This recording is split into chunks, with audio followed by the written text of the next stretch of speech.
Assalamualaikum warahmatullahi wabarakatuh. Selamat pagi. Pada kesempatan hari ini saya akan menjelaskan terkait dengan metode Piast dan Newton Cotes ya. Jadi ini juga salah satu metode numerik ya, yang nanti kita akan mengetahui sebagai contoh perhitungan dan kita bisa mengetahui error antara perhitungan eksaknya dan perhitungan numeriknya itu seperti apa ya. Sama halnya metode-metode numerik yang lainnya yang sebelum-sebelumnya sudah saya pernah jelaskan. Jadi metode Piast ini dan Newton Cotes ini merupakan sebuah metode integrasi numerik. Jadi permasalahan integral, khususnya integral tak tertentu ya. Jadi bukan tak tentu tapi tertentu, artinya di situ ada sebuah batas atas maupun batas bawah atau batas-batas integrasi yang mana saudara sudah pelajari di bab integral ya. Integral tertentu itu dia memiliki batas atas, yaitu di sini disimbolkan dengan B, dan batas bawah ini dia disimbolkan dengan A. Dengan fx ini adalah sebuah fungsi diturunkan diintegralkan terhadap dx ya. Nah, sebuah fungsi ini juga dibedakan ke dalam dua ya, yaitu fungsi secara eksplisit ya dan fungsi secara implisit. Kalau saya bicara fungsi secara eksplisit itu biasanya kalau kita bicara integral itu disertakan seperti ini. Ya, di dalam sebuah bentuk integral, misalkan integral dengan batasnya 2 sampai 0, 6x pangkat 3 min x pangkat 2 plus cos x min eksponensial x kurung tutup dx, artinya yang dikurung tutup ini adalah fx-nya. Ya, ini secara eksplisit ditulis seperti ini. Kalau saya bicara mengenai fungsi secara implisit, nah ini dihitungnya dia di dalam bentuk sebuah tabel. Jadi fx-nya ini tidak diketahui, ya, tapi dia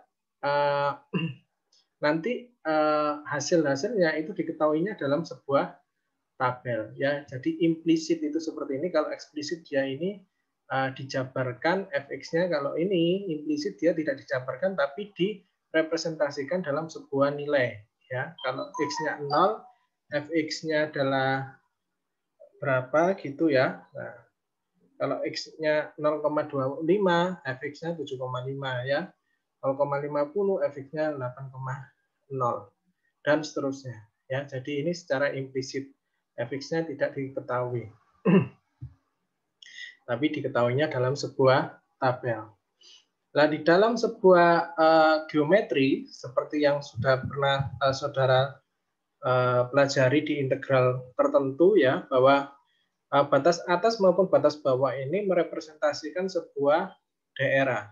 Ya, jadi nilai-nilai integral tertentu ini kalau diberikan sebuah batas atas dan batas bawah, misalkan batas atasnya adalah B, batas-batas integrasinya atas adalah B, batas bawah dari integrasinya adalah A, maka menghitung dari integral tertentunya ini merupakan daerah-daerah yang diarsir ini. Ya, di mana grafik yang bentuknya seperti parabola ini adalah sebuah fungsi dari fungsi fx atau juga disebut juga dengan y. Ya, i di sini merepresentasikan integral. Nah, jadi artinya apa? Ketika saudara melakukan sebuah perhitungan integral tertentu, itu sama halnya saudara menghitung sebuah luas daerah dari sebuah batas dari B sampai ke A dalam sebuah fungsi y sama dengan fx-nya. Dalam kasus ini bentuk y sama dengan fx-nya, grafiknya adalah seperti ini sebagai contoh ya. Nah, jadi luas daerah ini yang akan dihitung, tapi menggunakan sebuah perhitungan integral. Ya. Nah, contoh-contoh persoalan integral itu kan ada banyak ya kasusnya. Ini dalam sebuah contoh soal ya. Ini saudara disuruh mengintegralkan di dalam sebuah akar seperti ini. Ini kan sangat susah ya kalau kita melakukan perhitungan secara eksak. Tentu saja perhitungan-perhitungan itu secara eksak tetap dia memiliki sebuah nilai. Namun akan membutuhkan waktu yang lama seperti yang setelah saya sampaikan. Nah, ini juga sebagai contoh ya, contoh soal dalam sebuah bentuk tabel seperti ini, ya, kemudian diketahui sebuah integralnya dimulai dari batas atasnya T sampai ke 0, disuruh untuk menghitung ya pengukuran flux dari panas matahari dan seterusnya. Nah, metode numerik yang menggunakan sebuah integrasi atau integral itu dibagi menjadi 3 ya. Secara umum itu ada metode Piast, ada metode Newton-Cotes, dan ada kuadratur Gauss. Nah, pada kesempatan hari ini saya akan menekankan kepada metode Piast maupun metode Newton-Cotes ya. Secara prinsip itu perhitungannya dari mana, cara menemukan rumusnya step by step-nya itu seperti apa. Saya mulai dari metode Piast ya. Jadi di metode Piast itu dia itu bertujuan untuk membagi ya dengan sama besar lebarnya di antara rings tersebut ya. Jadi kalau tadi saya menyatakan bahwa apa namanya di daerah sini ini kan adalah A ya, titik awalnya kan ini adalah A dan di sini adalah B misalkan ya, batas bawahnya A ini adalah B, maka kalau saya bicara Piast, nah Piast ini dia akan membagi ya di antara luas daerah yang ada di sini ya, luas daerah yang saya arsir ini dari A sampai B ini akan dibagi per part ya, di kotak-kotak seperti ini. Tujuannya nanti akan menghitung per pias-pias ini. Jadi ini kotak-kotak yang dibagi sama ini disebut juga dengan pias ya, dibagi per part-part seperti ini. Nah ini nanti akan digabungkan sehingga dia akan memperoleh sebuah nilai integrasi numeriknya itu berapa ya.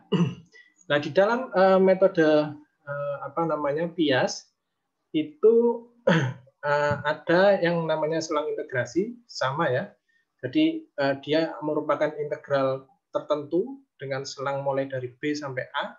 Nah, ini nanti tujuannya akan dijadikan berapa pias ya, berapa strip atau berapa segmen part yang akan dibagi dari mulai A sampai ke B tadi seperti yang saya jelaskan. Nah, rumusannya untuk mencari berapakah banyak pias atau segmen yang bisa dibentuk dari A sampai B ya. Nah, itu bisa dihitung berdasarkan H ya. H ini adalah panjang dari setiap pias ini, setiap segmen ini H ya. Itu sama dengan B dikurangi A, B yang di sini dikurangi A dibagi N. N ini kan banyaknya, ada berapa ini? 1, 2, 3, 4 dan seterusnya. Itu tergantung ya. Dan itu biasanya di dalam metode Piast itu akan diketahui ya, umumnya bisa diketahui hanya ya, diketahui hanya itu maksudnya diketahui panjang dari setiap masing-masing segmen di sini itu ya, panjangnya berapa, atau diketahui nilai n-nya itu langsung tahu berapa pias yang akan dibentuk dari rings A sampai ke rings B ya. Kemudian di sini ada yang dinamakan dengan titik absis Piast ya. Setelah kita mengetahui misalkan lebar dari setiap pias, panjang dari setiap pias lebarnya ini ya, hanya ini berapa, maka kita bisa merepresentasikannya dalam sebuah tabel. R ini adalah menunjukkan sampai ke berapa jumlah piasnya ya. Misalkan kalau piasnya ada 8, maka ini nanti ada 0, 1, 2, 3, 4, 5, 6, sampai 7, ada 8 part yang akan kita buat ya. Nah, kemudian nanti akan dimasukkan ya, nilai XR-nya itu berapa, dimasukkan ke dalam sebuah fungsi fxr-nya ya. Ini dimasukkan ke dalam sini sehingga dihasilkan nilai fungsinya itu berapa. Nah, nanti akan lebih detail dijelaskan pada sebuah representasi judul. Ya, jadi Piast ini saya ulangi, ini tujuannya adalah untuk membagi part per part ya, dari batas bawah sampai batas atasnya itu berapa. Piast itu disebut juga dengan segmen. Berikutnya, bahwa di dalam kaidah integrasi numerik khususnya metode Piast itu dibagi lagi menjadi 3. Ya, jadi metode Piast itu ada menjadi 3 kaidah ya. ada kaidah segi empat, ada kaidah trapesium, dan juga ada kaidah titik tengah. Kalau saya bicara mengenai kaidah segi empat, artinya nanti pias-pias segmennya itu berbentuknya adalah segi empat. Kalau saya bicaranya adalah kaidah trapesium, maka pias-pias dari bentuk segmennya itu akan berbentuk trapesium yang akan dihitung. Kemudian kalau saya bicara titik tengah, maka dari kaidah segi empat tadi itu akan diambil titik tengahnya, ya nilainya itu berapa, ya. Nah itu akan dihitung dari setiap kaidah-kaidah ini dia memiliki sebuah rumusan-rumusan yang berbeda, ya. Namun di sini ada sebuah catatan bahwa dua kaidah pertama pada akhirnya adalah memiliki prinsip yang sama, hanya cara penurunan rumusnya itu berbeda sehingga nanti penekanan rumus akhir yang digunakan juga akan berbeda. Sedangkan kaidah yang ketiga, kaidah titik tengah itu merupakan mencari sebuah nilai hampiran, ya, yang lebih baik. Saya mulai dari kaidah segi empat, ya, atau rectangle rule, ya. Tapi ini saya masih bicara metode Piast terlebih dahulu, ya. Jadi misalkan ada sebuah grafik fx, ya, atau sama dengan y di sini. Ini adalah X0 adalah X1, artinya dia batas atasnya adalah X1 atau X0, atau B ini A, ya, ditentukan. Nah, panjang dari lebar dari X0 sampai X1 ini direpresentasikan dengan H. Ya. Nah, H di sini, maka luas piasnya, karena ini bentuknya segi empat, ya. Kalau saya bentuk ini, setelah saya bentuk seperti ini seperti ini, maka agar dia bisa berbentuk segi empat, kan ini saya tambahkan garis titik-titik seperti ini, biar dia bisa membentuk segi empat. Jadi garis ini sama ini saya tambahkan agar dia bisa membentuk segi empat. Kalau aslinya kan sebenarnya dia tidak ada titik-titik tersebut, ya. Jadi kalau saya gambar ini gambar seperti ini, maka dia kan bentuknya hanya seperti ini, ya, tidak merepresentasikan dia segi empat. Agar dia ini bisa menjadi segi empat, karena kita bicaranya kaidah segi empat, ya, di metode Piast, maka ini dibentuk sebuah garis bantu titik-titik agar dia bisa membentuk segi empat seperti ini. Oke, setelah kita bentuk yang mana dia bisa merepresentasikan bentuk dari sebuah segi empat seperti ini, ya, seperti yang tadi dijelaskan bahwa untuk mencari nilai luas daerah dari titik ini ke sini, dia menggunakan prinsip kaidah segi empat, di mana X1 integral dari X0 fx dx, kan untuk mencari daerah ini kan integralnya. Itu nilainya itu setara, ya, dengan perhitungan perkalian dari segi empat ini. Bagaimana perhitungan dari segi empat ini, ya, anggap saja bukan dianggap, ya, kalau ini kan sudah memang diketahui, ya, dari titik X0 sampai X1 ini panjangnya adalah H, ya kan. Kalau kita bicara segi empat itu kan biasanya panjang dikali lebar. Nah, titik ini X0 sampai X1 ini panjangnya adalah H, maka di sini panjangnya H. Nah, lebarnya berapa? Nah, lebar maksimum yang diambil itu bukan pada titik fx1, ya. Loh, kenapa ini kok fx, ya? Kenapa kok itu adalah fx? Kan kita tahu bahwa kalau misalkan kita membuat sebuah diagram, ketika ini x1, maka yang di sumbu y-nya ini kan fx1. Seperti itu. Nah, dalam kasus ini nilai titik yang ada di sini, ini kan merepresentasikan fx0. Sedangkan titik yang ada di sini, ya, titik dari ini y-nya ini adalah merepresentasikan adalah fx1 karena diinputkan nilai 1. Nah, yang mewakili dari lebarnya, dari bentuk dari segi empat ini, yang mewakili kan ini, ya. Kan bukan ini, karena kan ini belum sampai lebarnya kan masih ada yang di sini. Maka yang mewakili keseluruhan dari lebarnya ini sampai ini itu adalah yang fx0. Dari kan fx0 ini kan nilainya kan mulai sini sampai ke sini ini adalah disebut lebarnya. Makanya kalau ini adalah panjangnya dikali lebarnya, misalkan panjangnya adalah H, lebarnya adalah fx 0. Seperti itu. Ya, fx 0 ya. Di range itu. Nah, kalau itu saya bicaranya lebarnya adalah fx 0. Tapi kalau saya bicaranya lebarnya adalah diketahui pada x1, maka ini tinggal dirubah saja ya. Tapi dalam kasus ini ya, dalam kasus ini yang diambil adalah yang bagian ini. Karena dia merepresentasikan dari luas daerah ya, berdasarkan kaidah segi 4. Seperti itu. Oke, jadi di bagian ini lebih menekankan bagaimana kita menghitung sebuah nilai luas dari sebuah daerah ini, ya, berdasarkan kaidah segi 4 terlebih dahulu, ya. Oke, berikutnya.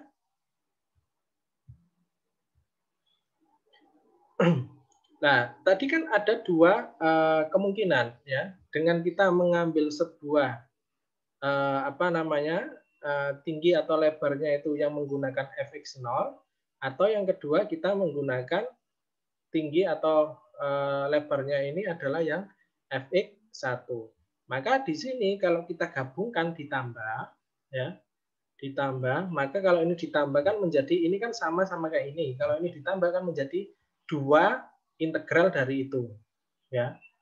Ya, jadi kalau saya tuliskan kan dia akan berbentuk seperti ini kan. Kalau saya tambah, maka ini integral xi x0 fx dx ya kan, ditambah ini kan xi x0 fx dx. Nah, ini kan kalau saya tambah kan menjadi 2 xi x0 fx dx. Kalau misalkan ini ada ditambah lagi seperti ini, maka 3. Makanya di sini itu adalah 2. Oke. Oke. Berikutnya terkait dengan yang ini kalau saya tambah, ya, maka kan h fx0 ditambah h fx1. Nah, h ketemu h, ya, ini kan bisa dikeluarkan. Ya, dikeluarkan, maka ini menjadi x0 tambah fx1 dikeluarkan. Kalau ini saya kalikan distributif kan balik lagi seperti ini. Loh, kenapa ini kok bukan 2fx? Ya. Bukan, karena apa? Karena nilai variabelnya kan ini beda, ini x0, ini x1. Makanya dia tidak bisa langsung 2h fx. Nah, bukan seperti itu ya. Nah, karena ini variabelnya berbeda. Jadi yang lebih tepat ini adalah bisa diubah ke dalam bentuk dari perkalian distributif seperti ini. Hanya dikeluarkan fx0, fx1. Nah, ini kan dikeluarkan, maka ini kalau kali ini kan balik lagi seperti ini kalau saya kalikan ini adalah balik lagi seperti itu. Kecuali kalau misalkan ini adalah bentuknya seperti ini, fx0 sama seperti ini, maka ini adalah 2h fx0. Tapi dalam kasus ini kan nilai variabelnya dari x-nya ini kan berbeda. Maka dia lebih direpresentasikan ke dalam bentuk perkalian distributif seperti itu. Sehingga kalau saya sederhanakan, ya, ini kan setara ya, nah, ekuivalen, maka 2 ini kan kalau saya ingin mencari ininya saja, bagian ininya saja, ya, maka kan ini kan harus dibagi 2 seperti ini. Makanya di sini adalah h/2 fx0 fx1. Loh, kenapa kok ininya hanya sampai sini, Pak? Loh, kan sama saja kalau ini saya bagi segini maupun hanya h/2-nya saja kan sama saja ya. Nah, makanya itu hasil akhir dari menghitung luas daerah pada range x0 x1 ya, pada kasus yang tadi, gambar yang tadi itu bisa direpresentasikan dengan nilainya adalah h/2 ya, fx0 plus fx1. Nah, ini rumusan untuk mencari luas daerah finalnya, akhirnya. Jadi nanti kalau misalkan disuruh menghitung kaidah Pias 4 untuk menghitung luas daerahnya, maka yang dipakai adalah yang ini. Ya, bagian ini.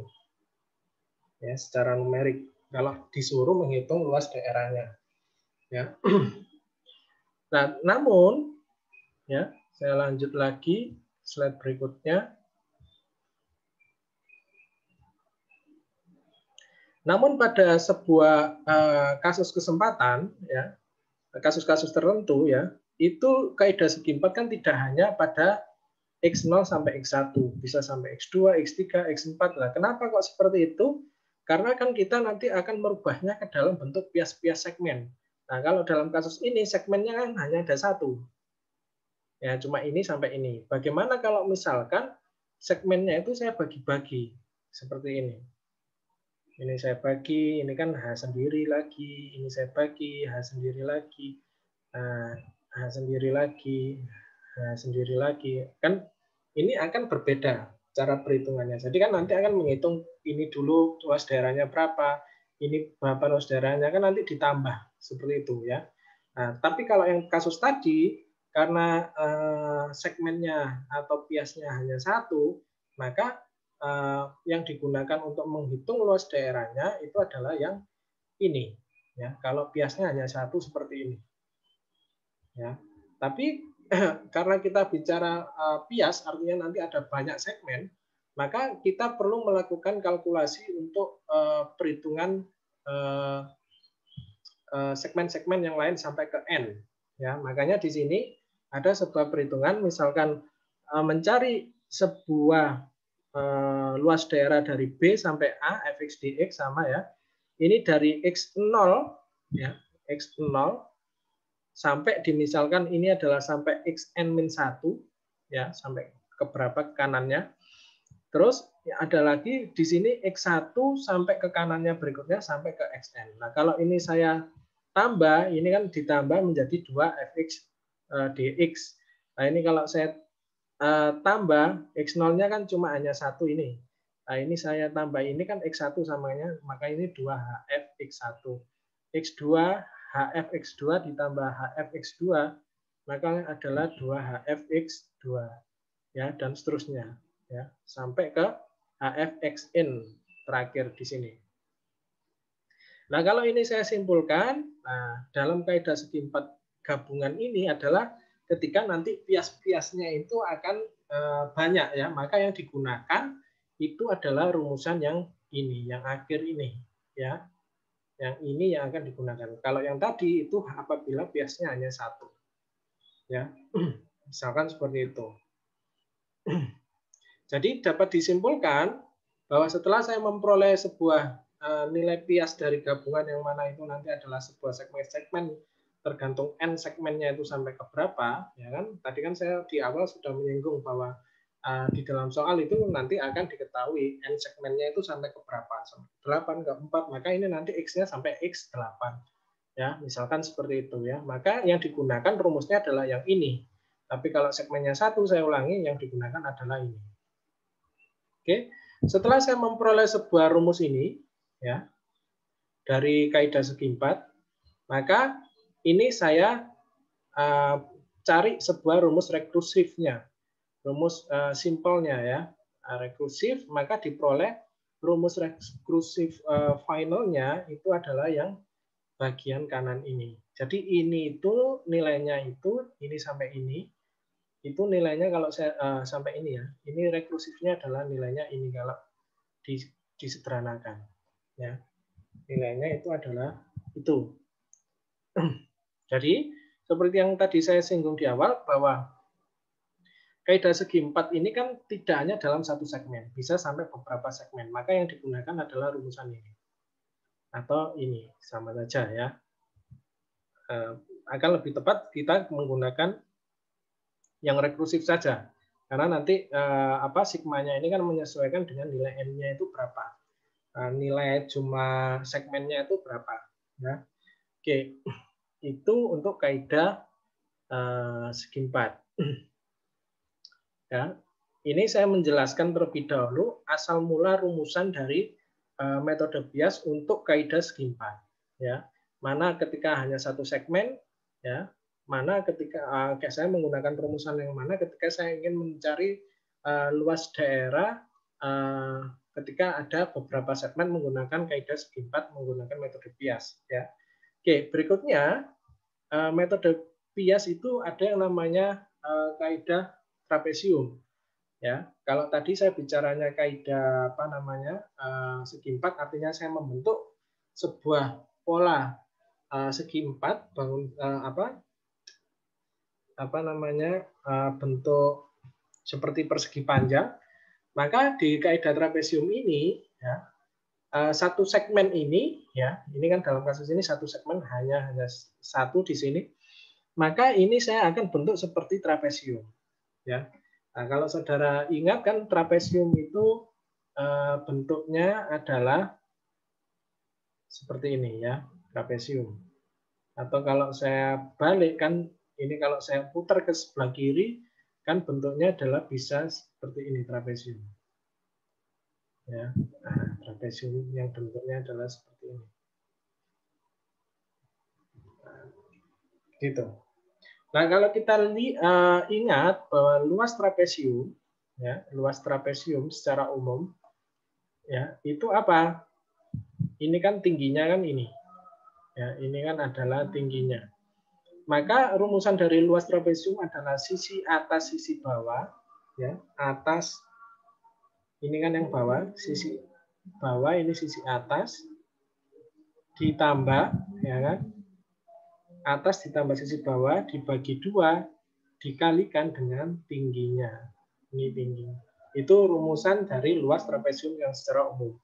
Nah, rumusan ini nanti kita akan adopsi ya di dalam sebuah luas integrasi metode Pias menggunakan kaidah trapesium.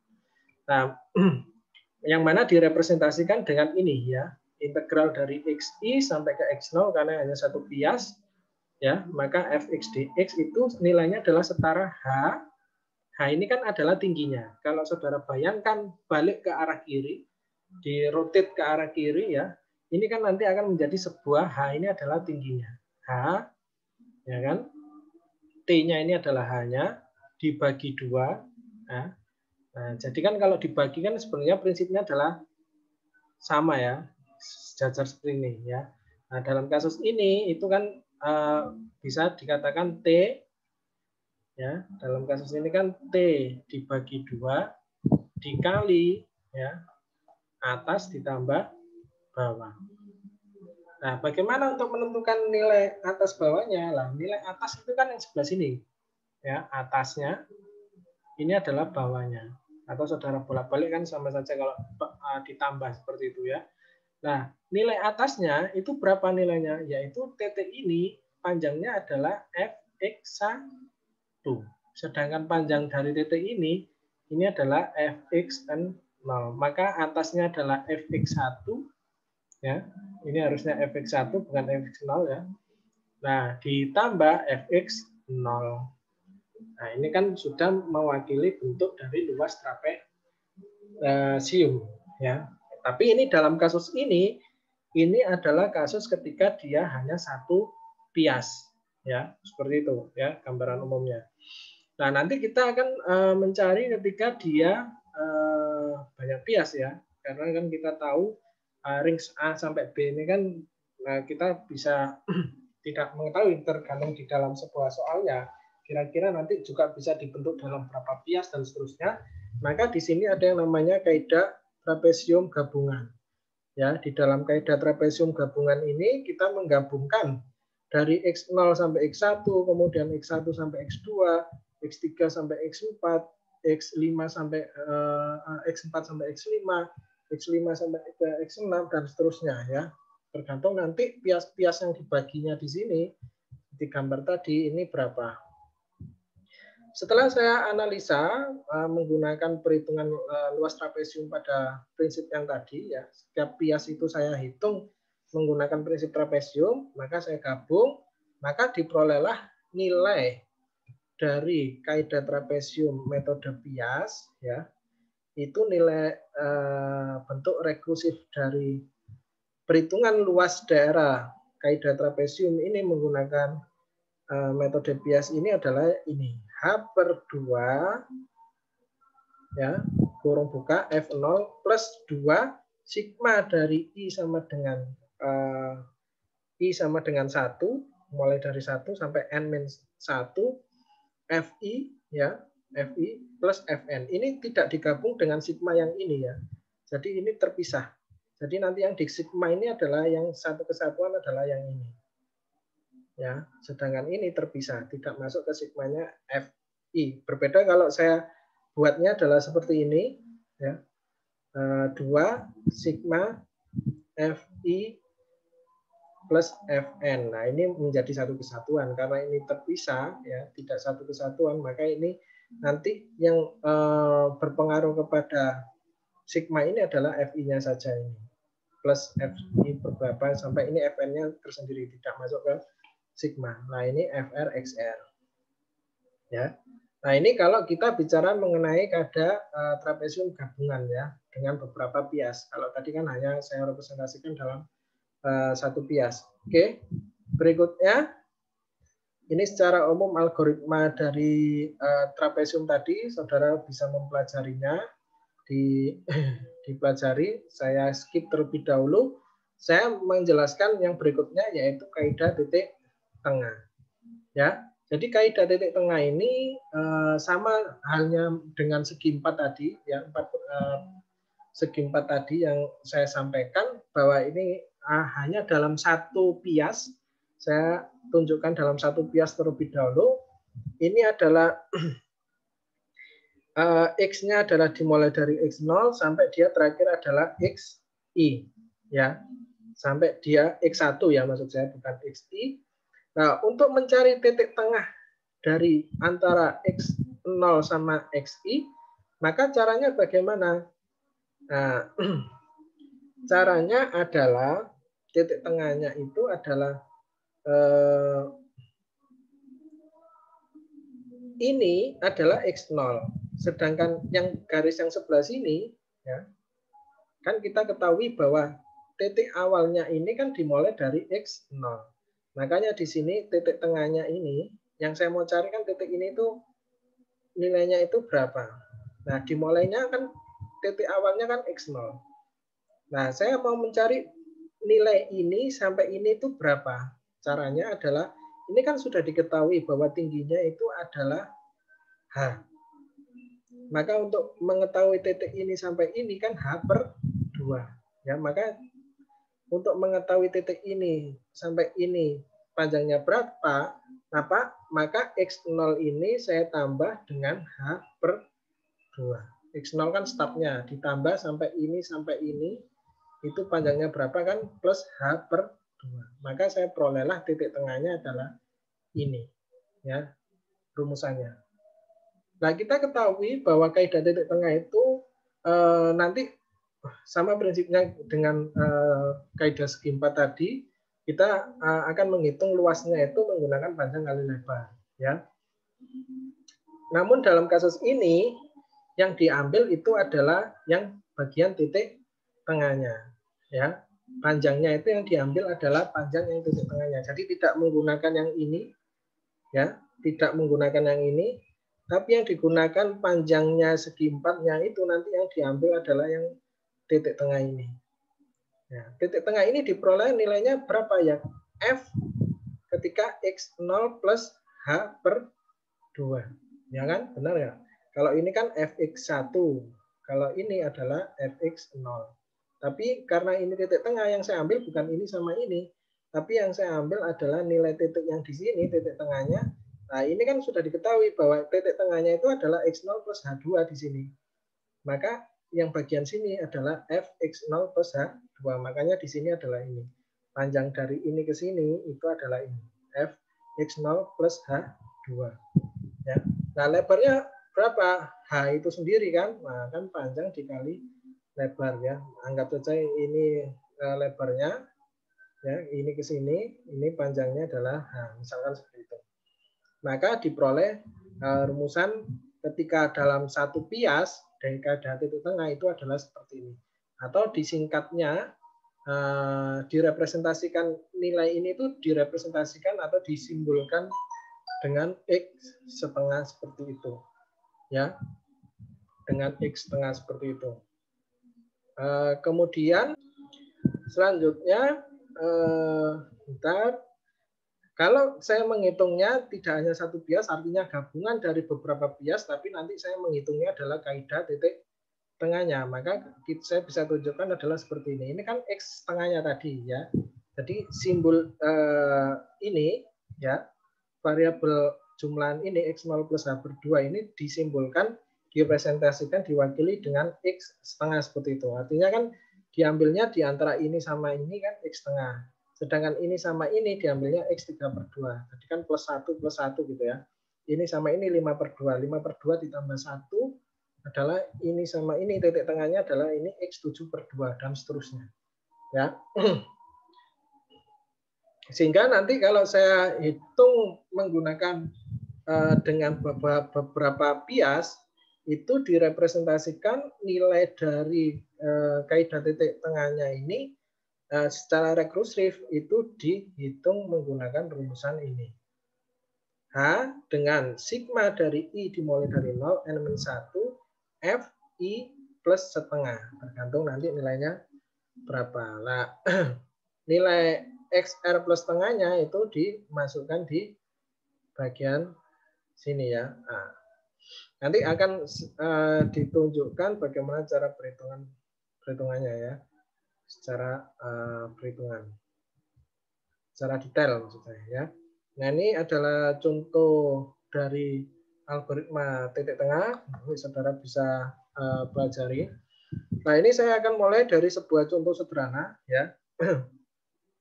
Saya menggunakan kaidah trapesium yang diketahui integralnya adalah ini. Jadi akan dicari hitung integral atau luas daerah dari ini ya, X dimulai 3,4 sampai 1,8 itu berapa dengan kaidah bias tapi menggunakan trapesium. Nah, diketahui di sini hanya adalah 0,2 ya. Nah, kita tahu fx-nya itu adalah E pangkat X ya.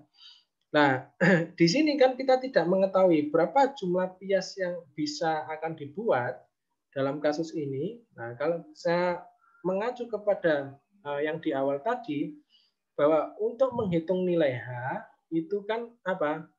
B min A dibagi N. N ini kan jumlah biasnya. Nah, dalam kasus ini, karena N-nya tidak ketahui, yang diketahui H-nya, maka kan rumusan untuk mencari N itu adalah B min A dibagi H. Kan ini bisa tukar ke sana, yang ini tukar ke bawah. Maka untuk mencari nilai N berapa jumlah biasnya, itu B-nya itu adalah 3,4 ini ya. 3,4 dikurangi A-nya ini adalah 1,8 ya, dibagi N-nya itu H-nya itu adalah 0,2.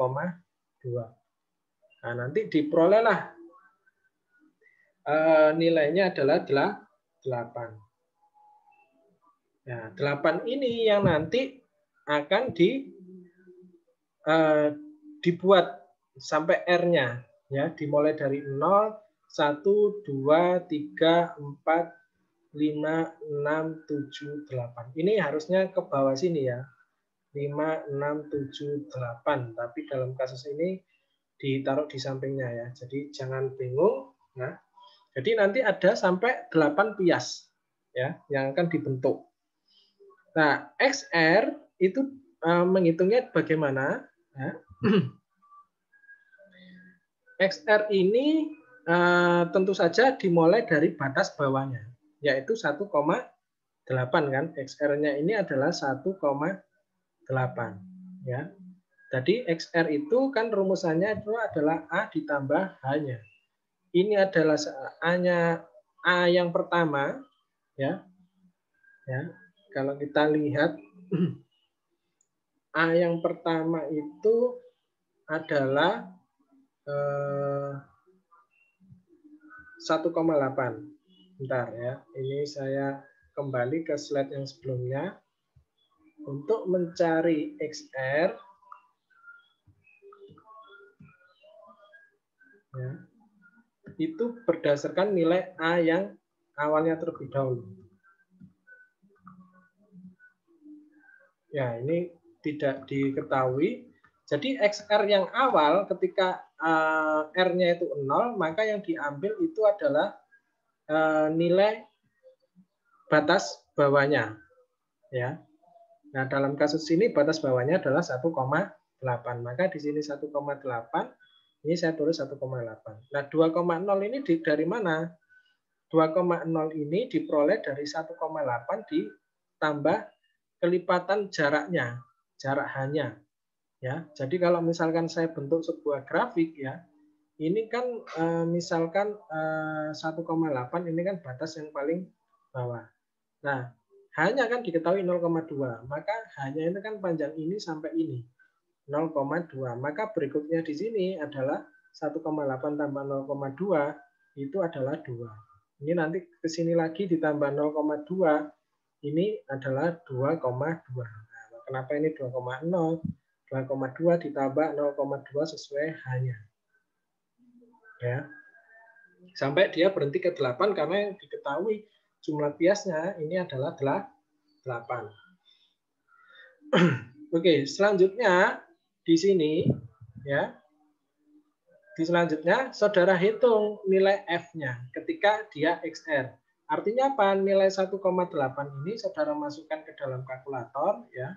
Itu misalkan E pangkat 1,8 itu berapa? Nah, di sini hasilnya adalah 6,050. Nah, 2 ini masukkan ke sini E-nya, E pangkat 2 ya. Itu kan di kalkulator ada E X ya, itu X-nya ini dirubah menjadi 2, ini adalah 7,39 dan seterusnya sampai hasil F ke 8-nya di sini adalah 3,4. Ini dimasukkan XR-nya, nilai F XR-nya itu adalah 29,964 ya, seperti itu. Setelah saya memperoleh nilai dari tabel diskritnya seperti itu ya, maka saya mulai menghitung nilai integrasinya. Kalau saya bicaranya itu adalah kaidah trapesium, maka saya yang gunakan adalah karena itu adalah dengan n-nya adalah sampai 8 biasnya, maka yang saya gunakan adalah rumusan ini. H per 2 F0 ditambah 2 sigma I dimulai 1 sampai Fi ya, N-1 ditambah Fn. Maka di sini ya, saya tulis lagi rumusannya tadi adalah H per 2 ya, F0 plus 2 sigma dari I1 N-1 Fi plus Fn. Kan rumusannya seperti itu. H per 2 ini ya sama F0-nya sudah sesuai. Nah, sekarang yang saya tanyakan kan N-1. N-nya kan tadi diketahui adalah 8 bias.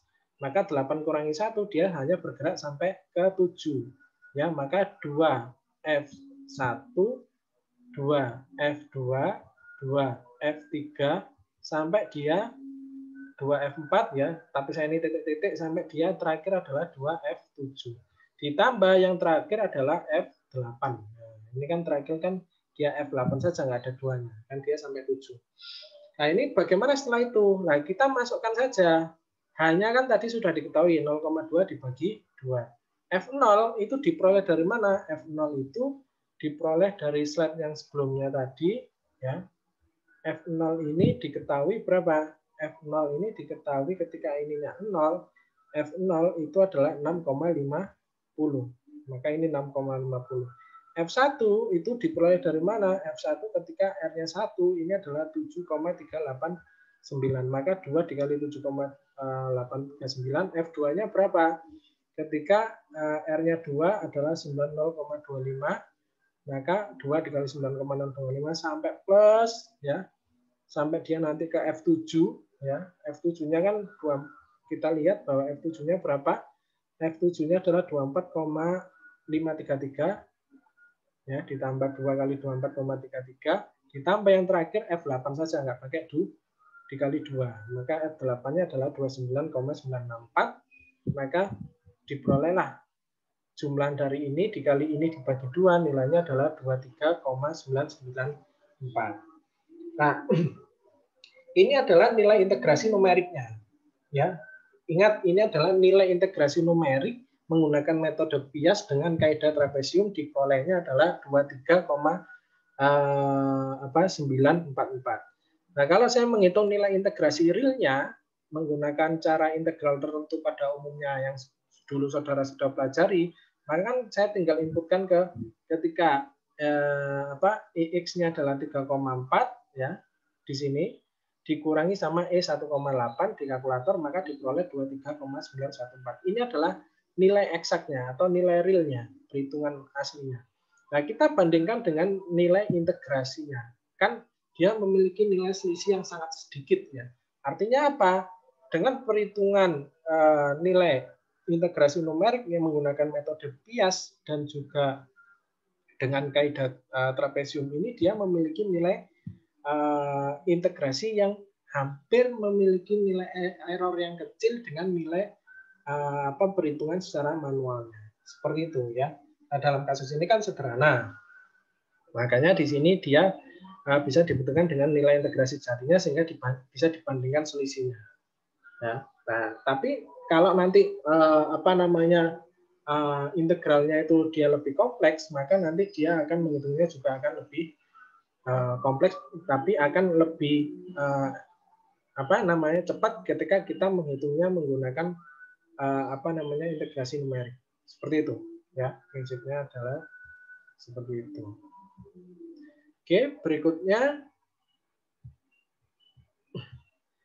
Berikutnya saya akan bicara mengenai metode Newton-Cotes. Jadi metode Newton-Cotes ini masih ada sangkut pautnya dengan perhitungan metode metode Gregory Newton ya. Nanti polinomialnya masih menggunakan Gregory Newton Gregory ya, maksud saya yang minggu lalu sudah saya jelaskan.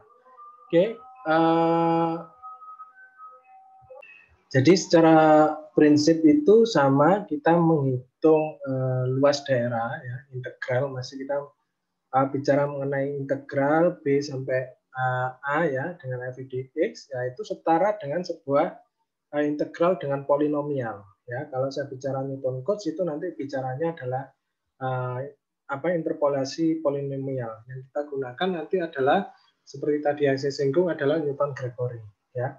Jadi kalau saya bicara mengenai polinomial ya, itu ada A0 itu adalah sebuah nilai konstanta A1, X ya, variabel X, X2 dan seterusnya.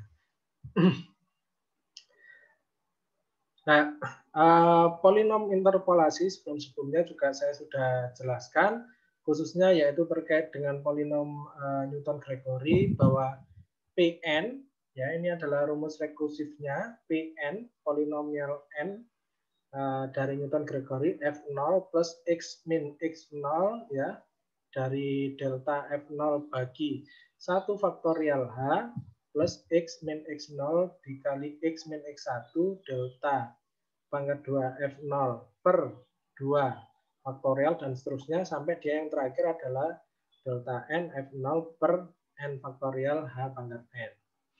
Sama seperti halnya metode bias tadi, bahwa di dalam integrasi numerik yang menggunakan metode Newton-Cotes itu ada 3 kaidah yang umum digunakan, yaitu kaidah trapesium ya, dan juga kaidah Simpson, dan juga ada kaidah Simpson sepertiga sama kaidah Simpson 3/8. Nah, kita bicara lagi terkait dengan kaidah trapesium tadi, bahwa kalau kita bicara kaidah trapesium yang tadi metode bias, ya itu kita tidak menggunakan polinomial. Tapi dalam kasus ini saya menggunakan polinomial. Tapi polinomial yang digunakan adalah Newton-Gregory derajat 1. Kenapa kok digunakan Newton-Gregory derajat 1? Karena di sini batas atasnya, batas terakhirnya itu adalah X1. Yang mana nanti yang digunakan adalah polinom interpolasi dari derajat 1 yaitu P1X adalah sampai Fx0 plus X ya, delta dari Fx0 dibagi H.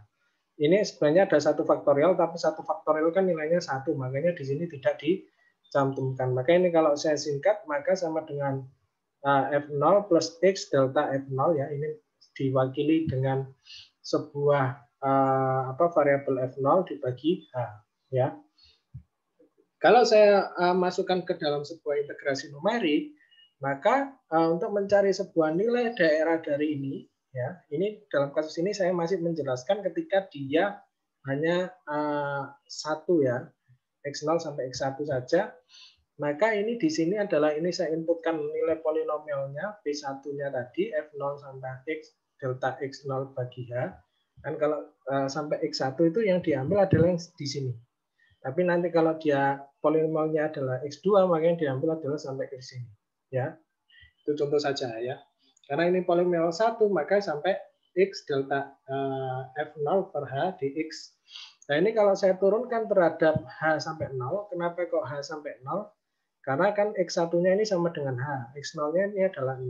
Maka diperolehlah nilainya diperoleh adalah H per 2 F0 ditambah F1 ini diseteranakan.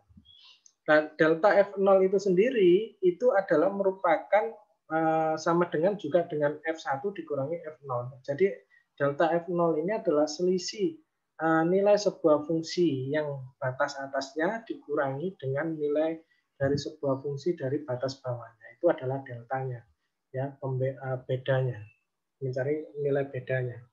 Ya, nah ini saya turunkan, maka nilai yang nanti digunakan dalam kasus ini itu adalah yang akhir ini ya, yang dipakai adalah H per 2 ya, F0 plus F1 ya, itu. Kemudian ini apabila kita bicaranya hanya pada satu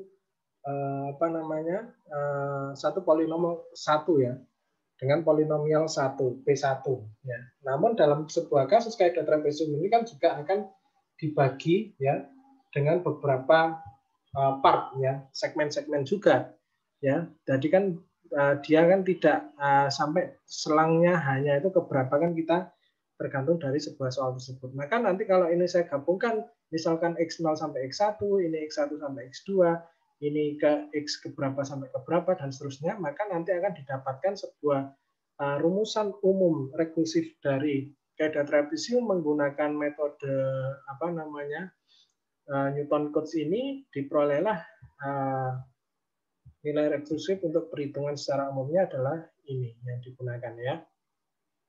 H per 2 F0 ditambah 2 F1 ditambah sigma dari I mulai dari 1 sampai N-1 Fn ya. Oke, ini rumusnya berbeda dengan kaidah trapesium yang ada di metode Piast tadi. Karena ini di sini prinsipnya dia menggunakan Piast, bukan menggunakan Piast, menggunakan Newton-Gregory. Ya, oke.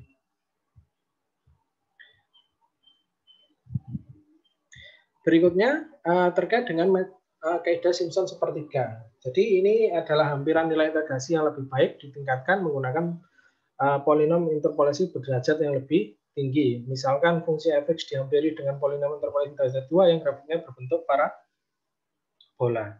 Jadi nanti ini akan dicari pada 3 buah titik data ya. Jadi 0 sampai F0, H sampai FH atau 2H sampai 2H ya. Yang dicari adalah 3 titik data. Karena Simpson 3 maka yang diambil itu adalah 3 ya. Ini misalkan kalau dalam kasus ini X0, ini X1-nya H, sama X2-nya adalah 2H. Nah, ini nanti akan mencari sebuah nilai dari luas daerah yang diarsir ini ya. Ini adalah derajat parabolanya ya. Nah, karena ini dia sampai 2, maka nanti yang dipakai adalah Newton-Gregory sampai polinomial derajat 2 ya. Yang dipakai adalah ini fx0 plus x per h delta fx0, ini ada 1 faktorial tapi nggak dicantumkan, x min xh. Kenapa kok ini h? Padahal kan harusnya apa? Dia kalau saya bicara Newton-Gregory itu adalah X dikurangi X0, X min X1. Nah, kalau kita lihat di sini, X dikurangi X0, X0-nya kan 0. Ya. Makanya ini X dikurangi 0 ya, X itu sendiri.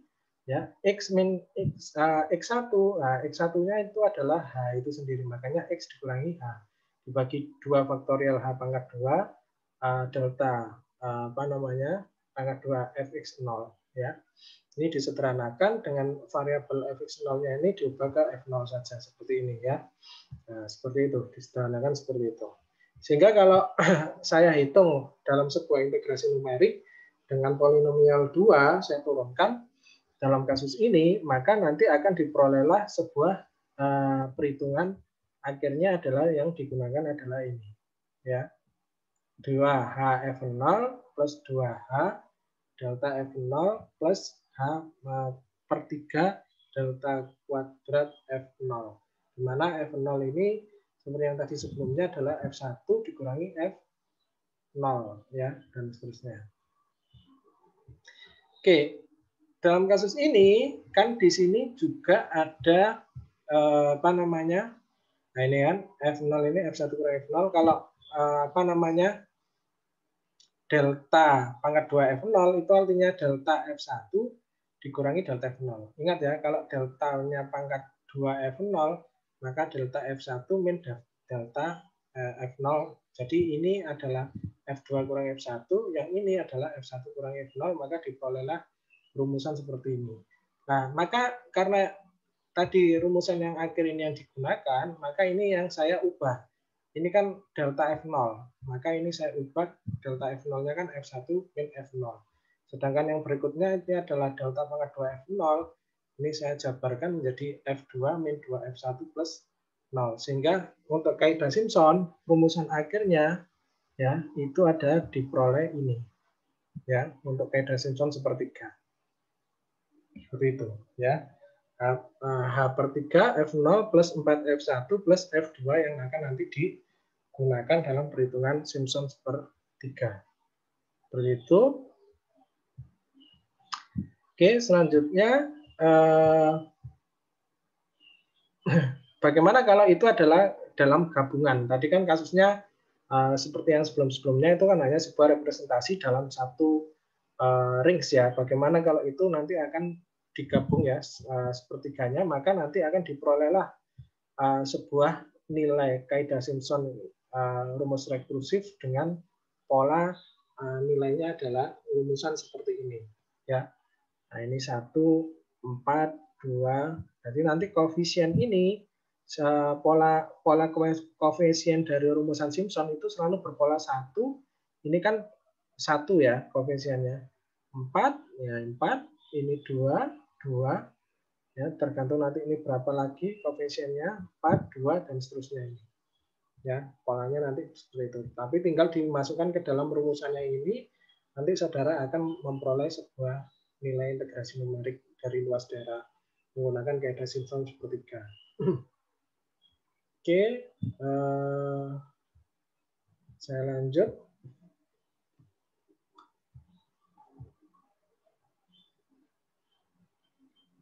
Jadi kaidah sepertiga Simpson ini dia selangnya itu nanti akan bernilai genap ya, 24 dan seterusnya itu tadi. Oke, saya berlanjut ke sini ya. Sebagai contoh, jadi di dalam sebuah perhitungan integral ini, integral 1 sampai 0 plus 1 per 1 plus x dx dengan menggunakan kaidah trapesium ya. Nah, ini kan diketahui hanya adalah 0,125. Ya, ini kan dimulai 1 sampai 0, maka saya bisa mencari selangnya adalah 1 dikurangi 0 dibagi 0,125. Ya. Maka di sini ya, kalau kita lihat rumusannya, H itu kan sama dengan B dikurangi A dibagi N. Kalau saya mencari N-nya kan sama yang tadi, B min A dibagi H. B-nya itu adalah 1, A-nya itu 0, H-nya adalah 0,125. Maka N-nya ini diperolehlah 8. Selangnya nanti di sini R-nya dimulai 0 sampai dia 8. Ya, nah ini dalam kasus yang sebelah sini ini menggunakan trapezio sama Simpson 3. Jadi ini menjawab yang A sama C, yang ini menjawab dari yang nilai B. Ya, nah kalau trapesium tinggal saya masukkan, kan ini kan dimulainya dari 0, maka nilainya 0. Nah, kelipatan yang berikutnya itu ditambah 0,125, hanya kan jaraknya 0,125. Ini berapa jaraknya sampai dia ke 8, nilainya adalah sama dengan sampai 3 di sini. Ya. Nah, kemudian saya masukkan ketika nilainya 0, dimasukkan ke sini, berapakah nilainya? Nah, ini diperoleh. Ketika ini dimasukkan ke sini, maka berapakah nilainya dan seterusnya. Ya. Diperoleh. Kemudian ketika saya menggunakan titik tengah, nah titik tengah ini kan dimulainya bukan dari 0, tapi dimulainya adalah setengah. Tadi yang prinsip yang tadi di sebelumnya saya jelaskan, ini kan setengah, 3/2, 5/2, 7/2, ini kan plus 1 plus 1 ya. Setelah setengah ini di plus 1 ya. Plus 1 plus 1 plus 1 plus 1 ya. Jadi loncatan dari kaidah selang titik tengah ini tidak berdasarkan loncatan dari ini. Misalkan ini 0,5 ditambah 0,125 kan 527. Nah, ini kan bukan. Harusnya kan 0,725, tapi kan ini 3/2 itu kan 1,5. Jadi di dalam titik tengah ini jaraknya ini tidak bergantung pada H. Ya, tapi sesuaikan dengan titik tengah dari setiap masing-masing setiap masing-masing dari titik tengah dari setiap jumlah selang ya, dari selang tersebut ya. Ini dimulai R-nya adalah setengah, 3/2 dan seterusnya. Nah, ketika setengah, nah ini nilainya adalah 0,65. Kenapa kok nilainya adalah 0,63?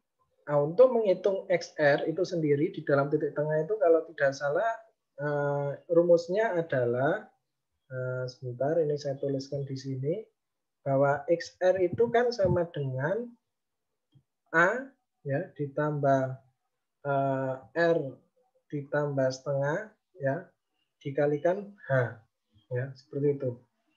Maka di sini A-nya itu adalah 0, dimulainya kan dari 0, tambah R-nya itu adalah setengah, setengah ditambah setengah itu adalah 1 ya. Ya, dikalikan dengan hanya adalah berapa? 0,125. Nah, kita lihat apakah sesuai tidak. Jadi biar lebih jelas ini saya hapus terlebih dahulu. Ya, ini biar enak saya menulis XR-nya, maka bentar. Jadi rumusan dari XR dari kaidah titik tengah itu kan XR plus setengah itu sama dengan A ditambah ya R ditambah setengah ya dikalikan dengan H.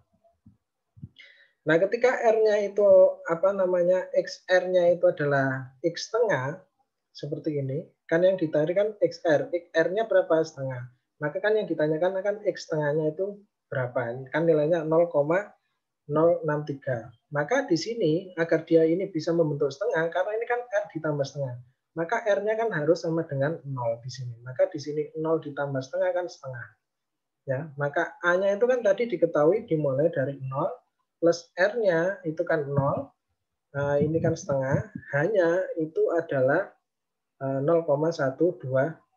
Maka di sini 0 ditambah setengah ya dikali 0,125 hanya, maka nanti diperoleh 0,063. Ini dikurangi maka dibagi ya 0,125 bagi 2 nanti nilainya adalah ini nilai dari ini. Itu juga dengan 3/2.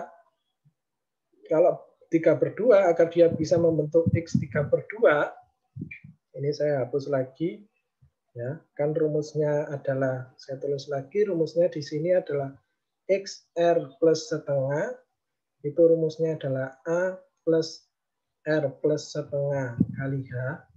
Nah, agar ini menjadi X3 per 2, maka kan R-nya harus sama dengan 1.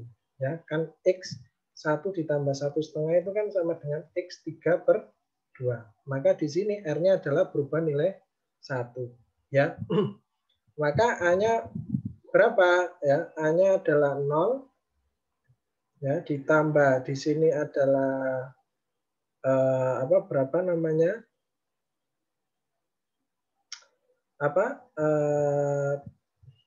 R-nya adalah 1 tambah setengah, ya, ditambah hanya 0,125.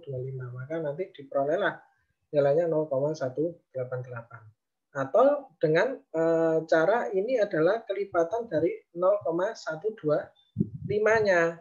Ya, kalau ini ditambah 0,125 kan nilainya adalah 0,12188. Ini ditambah berikutnya, ya, range-nya ini adalah 0,12 ditambah 0,125, 0,125 seterusnya kan ini nilainya. Sama halnya yang tadi di sini. Tapi untuk R-nya ini bukan dimulai dari 0, tapi dimulai dari setengah. Tapi selangnya tetap sama, ya, ada 8 ya. Kalau ini saudara hitung kan 2, 3, 4, 5, 6, 7, 8. Tapi dimulainya adalah dari setengah, ya. Oke, itu. Tapi kalau dalam kasus kaidah trapesium dan Simpson ini ngitungnya mulai dari 0. Ini kan kalau saya hitung kan 9, tapi R-nya ini dihitungnya dari 0. Tapi kalau ini ngitungnya ini dihitung 1, 2, 3, 4, 5, 6, 7, 8. Ya. Kalau ini sampai 8. Walaupun ini dihitungnya adalah 9. Seperti itu. Oke, kemudian setelah saya membentuk sebuah tabel seperti ini, saya peroleh, ya, seperti itu, maka kemudian saya hitung, ya, menggunakan rumusan dengan kaidah trapesium. Kalau saya bicara mengenai kaidah trapesium, nah, ini kaidah trapesiumnya. Sebentar, kalau saya lihat di sini ini adalah kaidah trapesium dari Newton Gregory, ya, atau berdasarkan dari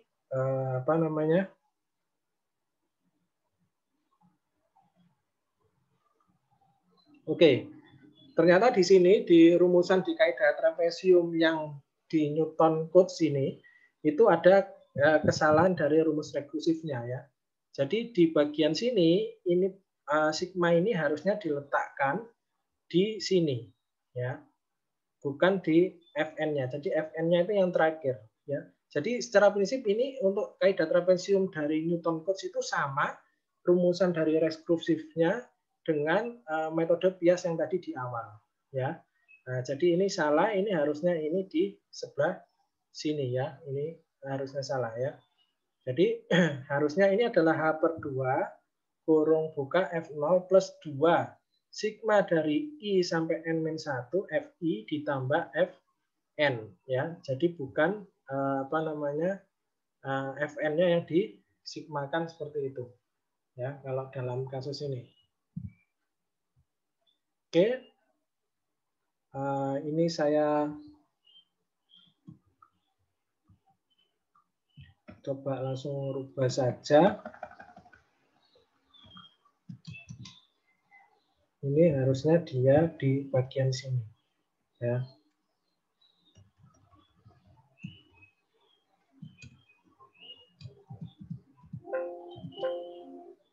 Ya, ini Fn-nya ini dia harusnya di bagian ini adalah Fi.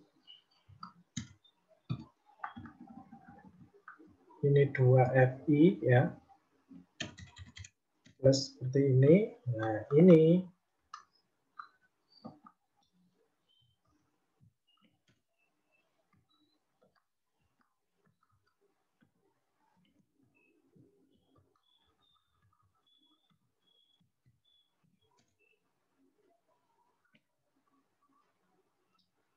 dia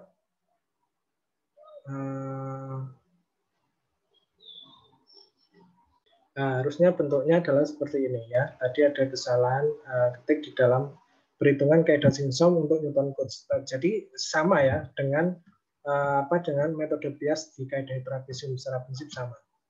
Oke, kemudian saya masukkan nilainya ya, FH/2 kan hanya tadi sudah diketahui bagi 2 F0 tambah 2 kali F1 karena ini dalam kasus ini kaidah trapesium yang digunakan adalah yang ini kan 0 sampai 7 ya yang digunakan ya, sampai 7 nanti yang terakhir 8-nya nggak pakai dikali 2 maka nilainya adalah 0,69412.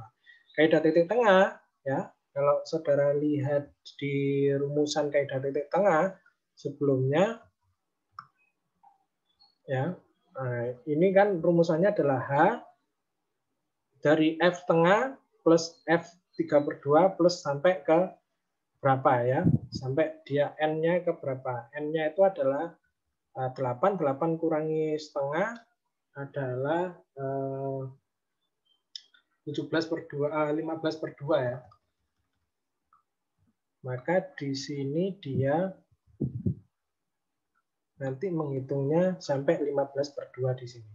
Ya, setengah 3/2, 5/2, 7/2, 9/2, 11/2, 13/2 sampai 15/2. Nah, nanti dicarinya adalah berdasarkan nilai dari F-nya ini. 15/2 kan nilainya adalah 0,5163. 13/2 adalah 0,5512 ditambah ya. Terus nanti dikalikan dengan H-nya, nanti diperoleh nilainya. Kemudian untuk kaidah Simpson sama ya, rumusnya adalah kita lihat bahwa H/3 plus F0 ditambah 4 FI-nya ditambah berikutnya ya. Ketika I-nya sama dengan 135, kalau ini untuk I-nya adalah 246 ya. Dalam kasus ini kita lihat F0 H/3 4 FI ya. Jadi variabelnya adalah 14242 424. Nah, yang terakhir adalah F8-nya adalah tidak pakai menggunakan nilai nilai bernilai 1 ya. Jadi kalau kita saudara lihat di sini, ini kan polanya adalah 1 4 2 4 2 4 2 4 2 4 2 sampai yang terakhir itu dia tidak memiliki nilai variabel yang di depan dari F-nya itu. F terakhirnya adalah F8, maka ini bernilai 1 ya, nilai koefisiennya. Maka ini H/3-nya 0,125 bagi 3. Ini saudara hitung F0-nya berapa kan? Kalau kaidah Simpson maka yang digunakan sama ya. Ini adalah nilai 1 dan seterusnya, maka nilainya 0,69315. Oke. Kemudian untuk setelah saya menghitung kaidah trapesium dan kaidah titik tengah dan juga kaidah sepertiga Simpson, saya mau membandingkan dengan perhitungan secara manualnya ya. Ini kan integral dari 1/1 plus X itu adalah ln dari 1 plus X ya. Kalau diintegralkan dengan batas atasnya 1, batas bawahnya 0 ya, maka ini saya masukkan 1/1 ln 2 min ln 1, nilainya adalah 0,69314,718. Nah, kalau kita bandingkan dengan kaidah sepertiga, Simpson sepertiga dengan kaidah ini ya, ini nilainya belum dihitung ya, perkaliannya 0,69 itu nilainya mendekati, saling mendekati ya. Jadi saudara bisa menghitung nilai error dari nilai perhitungan realnya dengan perhitungan menggunakan kaidah integrasi numerik. Nah, itu kan artinya hampir mendekati ya, walaupun tidak eksak sesuai dengan perhitungan eksaknya seperti itu. Ya, mungkin itu yang bisa saya sampaikan untuk hari ini terkait dengan metode Bias dan juga Newton Cotes. Jadi saudara bisa berlatih untuk cara perhitungan secara manualnya itu seperti apa sehingga saudara bisa mengerti konsep dasarnya dalam perhitungan integrasi numerik itu seperti apa. Ya, demikian yang bisa saya sampaikan. Terima kasih. Wassalamualaikum warahmatullahi wabarakatuh.